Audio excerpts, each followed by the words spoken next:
Hello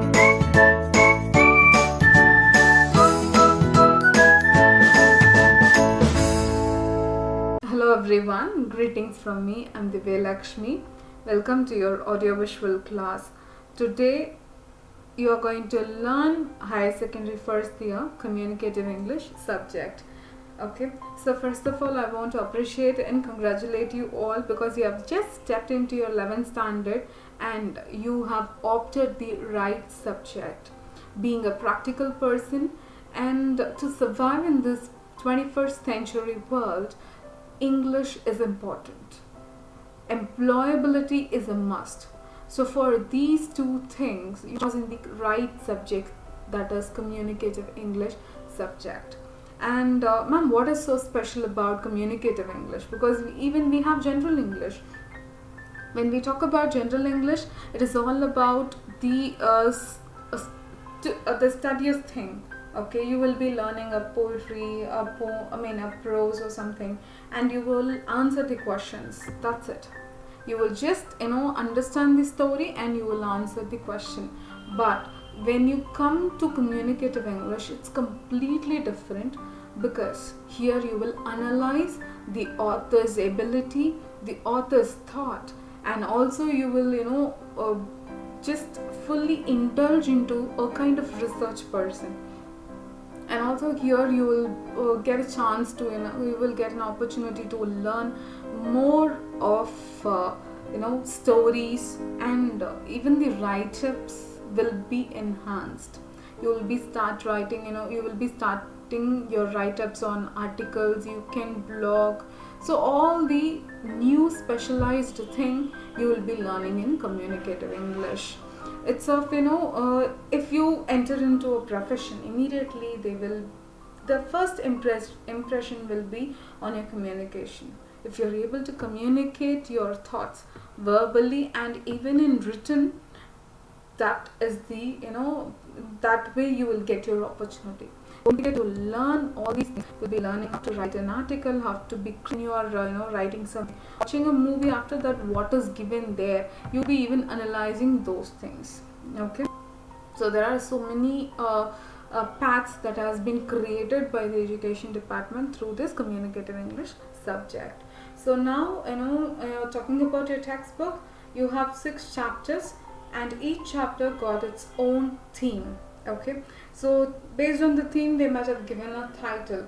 Actually it is not, ma'am, it is like our English textbook. No, it is not, because each theme carries all the aspect. Each chapter, as I said, it carries a theme, and each theme brought up all the necessary things. In that particular unit, you will be getting the maximum information about that particular theme. If it is travel and tourism, the maximum information that a person should know about it will be shared, will be taught to you in that particular lesson. So your first chapter is I would like to rise and go, and it has a theme of travel and tourism. So without making any further delay, let's go ahead with the chapter. Before I start with the contextual explanation or the chapter explanation, I just wanted to give you an outline about the story, because only if you know the outline, you will understand that particular chapter of a novel. Okay, so here is the outline: 3 men in a boat. So in this you have got 3 characters. Character number 1, Jerome K. Jerome. Character number 2, Harris. Character number 3, George. So in this picture, the one who is holding the guitar, he is Harris, and the one who is sitting in the middle, he is George, and the last one, he is Jerome K. Jerome. And you can see a dog here. It is named as Montmorency. So this Harris, he is a very carefree man. Okay, he doesn't have a concern about others. He just takes his own decision. And here you can very well see he's pretty old. So to his age, he is matured and he is a bank clerk and author. Jerome K. Jerome, he is again a carefree person. Okay, and it is of real incident, but he had added up few characters and few incidents just to spice up the fictional essence. So he had added this dog Montmorency just as one of the essence, because in olden days having a dog is a legacy of British people. Okay, so that is the basic concept of having Montmorency into the chapter. So you can see they are sailing through a river, and that river name is Thames. Okay, that is river Thames. They are traveling from Kingston to Oxford. Okay, so here you can see the characters and they are sailing, and the whole novel is about their traveling experience. Okay, actually in 1889 this particular novel has been used as a travelogue, as a the travel map, because they captured on their way from Kingston to Oxford. They have experienced, they have got down into certain places, they have explained about their experiences on that particular place. So most of the at that time most of the people considered this book as a comic as well as a travel map, as a travel guide. Okay, so that's what the book is about. So you can see certain experiences they are having, they are enjoying, they are fighting, all the emotions has been completely explained by Jerome K. Jerome in the novel Three Men in a Boat. Okay, so Three Men in a Boat is like these are the three men the author is talking about. Actually these people are the author's real friends, true friends, and it's of true account that he had explained in the novel. And you can see people are sailing through the river as an experience, as well as at that time, in olden times, sailing in the boat was a kind of legacy. Whenever they are free, they used to travel. Their leisure periods have been used in traveling. So here also you can see they have started traveling from through the river from Kingston to Oxford. Okay, so in the Oxford, while traveling, you can see many places have been spotted, which mean these places and their experience in these places also being explained in the novel. Okay, they are sailing through river Thames, remember that. And this is how Kingston looks like. Let's start with the PowerPoint presentation.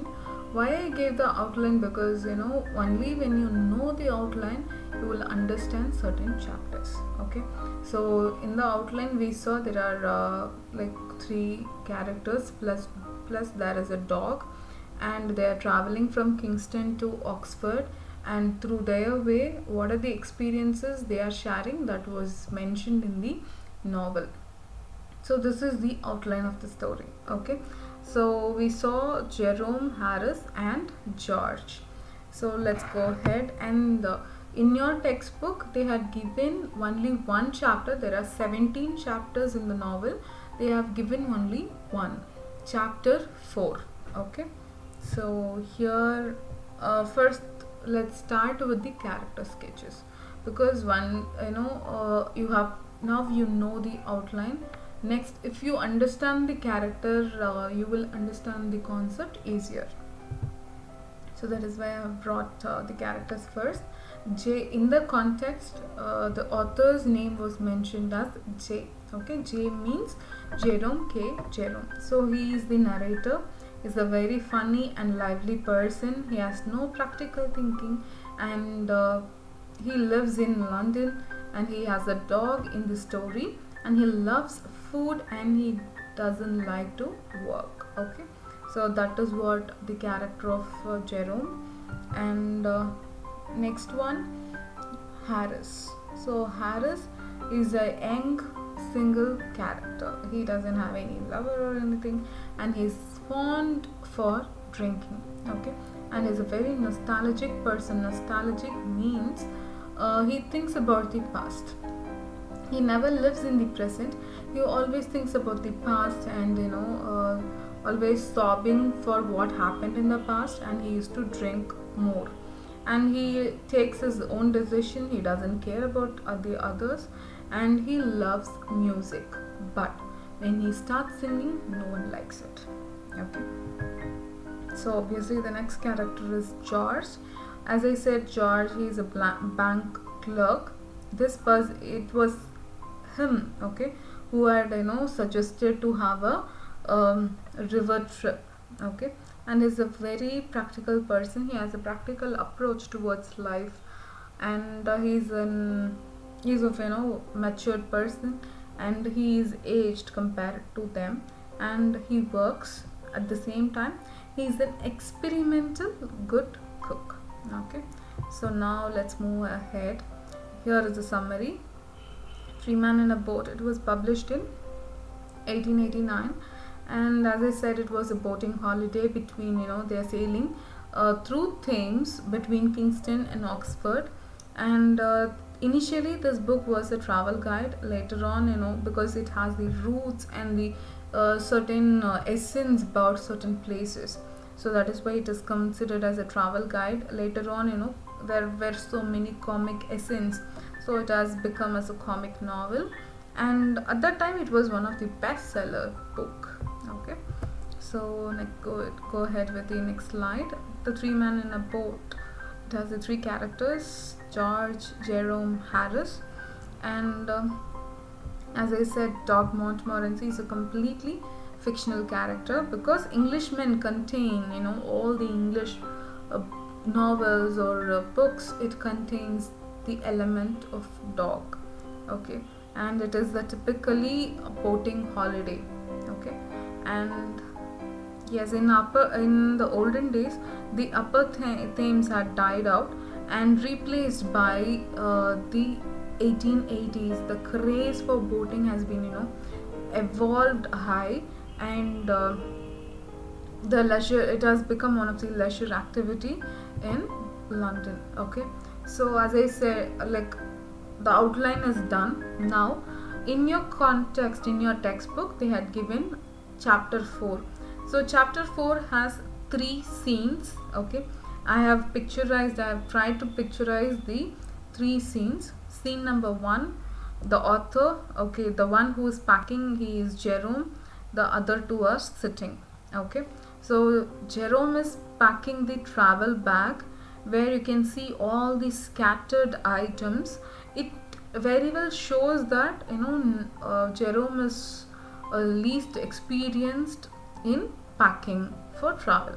Okay, so other 2 are simply suggesting, telling him, instructing him, did you keep that product, did you keep our did you keep my boots, did you kept my other materials. So when these people come continuously bossing at Jerome, he was completely irritated, and that irritation was shown in his face. And the next scene, where in the first scene the author will be packing the bag, the travel bag, and the next scene where the author will be sitting on the table, and other 2, Harris and George, will be packing the eatables.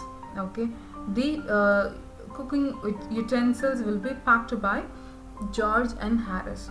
So while packing the utensils in the basket, you can see Harris trod into the butter, and that was a complete mess again. Here and there things got scattered, and they don't know how to pack the eatables too. So neither George and Harris nor Jerome was were good at packing. Okay, and here is the scene 3. How can we leave Montmorency, right? The 3 had already messed their packing, and Montmorency is trying to mess it even more worse. Okay, so the dog is doing its job. It's just trashing all the material that they have packed. So this is what the three scenes about. So here is what are the things they don't want to take along with them. They didn't want to take oil stuff with them. They did not want to take any kind of cheese with them, because it might ruin the whole packing. Okay, so here each one of them, while they travel, why we don't want to take cheese. For that, Jerome is telling a story, because he has already traveled many times, so he's expressing his own thoughts about it. And then Jerome only first voluntarily wanted to pack the bag, but later on he realized that was a big job. And Harris and George also tried to pack the bag. Again they have messed, so it's a complete mess up of packing things. Okay, so here again with the reference from the textbook, important passage has been mentioned here. Jerome was he's explaining about how frustrated he was. And then Harris and George, why he was stressed, why he was irritated, because George and Harris was keep on reminding him the things that he had forgotten. Okay, and they plan to complete their packing by 9 o'clock, but that has got extended to 10:30 because of their continuous reminding of things. Okay, and now again the packing of George and Harris, they did not do any good job. They have broken cups, they have trodden the butter, and they squeezed the peas, the jam, and it is of complete mess. The room was looking completely messed up. The dog also made some nuisances. So this is what had happened, and finally they slept at 20 minutes past midnight. That is night 12:20. Okay, so they were planned to go early the next morning, but everyone falls asleep. And even George says that he will wake them up, but he himself sleeps for longer time. So the next day again they have started with a mess up. So that's all about chapter 4 in Three Man in a Boat. So read the context, read the book. I'm not gonna be reading it because that's just as I said, this communicative English is of LSRW. You have to read it and practice it. You have to understand the vocabularies. Kindly buy a dictionary for yourself. Always have it with you, and do write the meaning of each word. And also I'll be sending an answer book too. So your general English is completely different and your communicative English is completely different. Soon you will understand that too. Okay, thank you so much for your time. All the best.